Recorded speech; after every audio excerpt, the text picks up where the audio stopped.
राजस्थान का वो गैंगस्टर जिसके बारे में कहा जाता है कि वो सरकार तक गिराने का मादा रखता था। काले चश्मे से लेकर लेदर की जैकेट और हंटर हैट पहनने का शौकीन, कदकाठी ऐसी कि हीरो और विलेन दोनों उसके सामने पानी मांगे।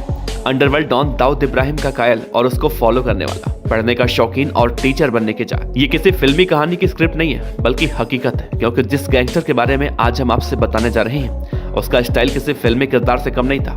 हम बात कर रहे हैं राजस्थान के नागौर के साम्राज्य के रहने वाले गैंगस्टर आनंदपाल सिंह की, जिसे दादा आनंदपाल भी कहा जाता है। गैंगस्टर आनंदपाल के पिता उसे फौज में देखना चाहते थे, लेकिन उसकी जिंदगी ने कुछ ऐसी करवट ली कि वो राजस्थान का ऐसा गैंगस्टर बना कि उस पर 5 लाख रुपए का इनाम रख दिया गया और एक दिन एनकाउंटर में मार दिया गया। तो गैंगस्टर आनंदपाल के एनकाउंटर से ही पहले शुरुआत करते हैं। राजस्थान के चूरू का मालासर, तारीख 24 जून साल 2017, अमावस की काली रात। कुछ लोग सोने की तैयारी कर रहे थे तो कुछ लोग सो चुके थे। तभी अचानक गोलियों की आवाज से पूरा गांव गुंजायमान हो गया। जो जाग रहे थे उनके दिलों की धड़कनें भी धड़कने लगी और जो लोग ख्वाबों की दुनिया में खो चुके थे वो भी अचानक अपने सपनों की दुनिया को तोड़कर बाहर आ गए। उस दिन एक एनकाउंटर हुआ था जिसका नाम था आनंदपाल। ये कौन था और कैसे जुर्म की दुनिया में आया और क्यों मरने के बाद भी आनंदपाल के शव को पुलिस हाथ लगाने से डर रही थी। नागौर जिले के लांडनू तहसील के एक छोटे से गांव साम्राज्य में 31 मई 1975 को पैदा हुआ आनंदपाल पढ़ने का बहुत शौकीन था।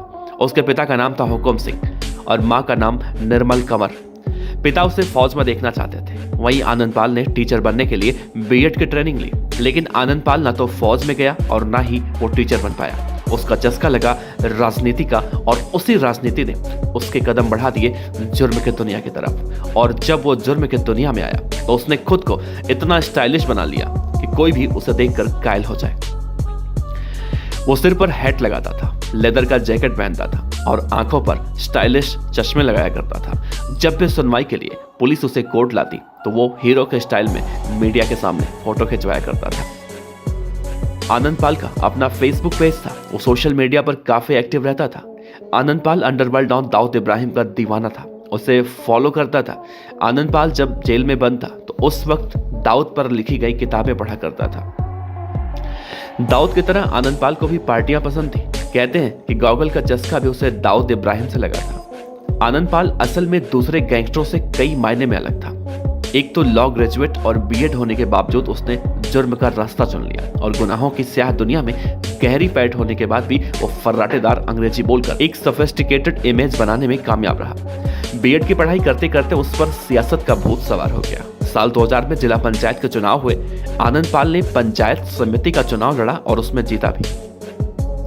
इसके बाद पंचायत समिति के प्रधान का चुनाव होना था। आनंदपाल सिंह ने निर्दलीय प्रत्याशी के तौर पर पर्चा भरा। उसके सामने था कांग्रेस का कद्दावर नेता हरजी राम बुरडक का बेटा जगन्नाथ बुरडक। ये चुनाव आनंदपाल महज 2 वोटों के अंतर से हार गया। सियासत करते करते उसने शराब की तस्करी भी शुरू की, लेकिन तस्करी के साथ ही उसने जुर्म की दुनिया में कदम रखा और जातीय समीकरण कुछ ऐसे साथे कि देखते ही देखते राजपूतों का हीरो बन गया। पंचायत चुनाव हारने के बाद साल 2006 में वो अपराध की दुनिया में आया। इसके बाद एक के बाद एक कई जुर्म करते चला गया और राजस्थान का सबसे खतरनाक गैंगस्टर बन गया। कहा जाता है कि वो लोगों को किडनैप करके एक बेहद छोटे से पिंजरे में बंद कर दिया करता था और उन्हें तरह तरह की यातनाएं देता था। पुलिस रिपोर्ट के मुताबिक आनंदपाल के गैंग में 100 से भी ज्यादा बदमाश शामिल थे। कहा तो यह भी जाता है कि आनंदपाल को बुलेट प्रूफ जैकेट पहनकर खून की होली खेलने का शौक था। फिलहाल आनंदपाल साल 2017 में चूरू के मालासर के किले नुमा कोठी में मार दिया गया और आज आनंदपाल की मौत के बाद भी आनंदपाल की गैंग ऑपरेट की जाती है और उसकी गैंग के कई गुर्गे जो तितर बितर हो चुके हैं वो एक बार फिर से राजस्थान, हरियाणा, पंजाब में अपने आतंक को फैला रहे हैं। तो दोस्तों, गैंगस्टरों की कहानी सुनाने का मकसद सिर्फ जागरूक करना होता है। किसी भी तरह के अपराध को बढ़ावा या समर्थन देने का उद्देश्य हमारा नहीं है। अपना विचार जरूर रखिएगा। आपका बहुत बहुत शुक्रिया।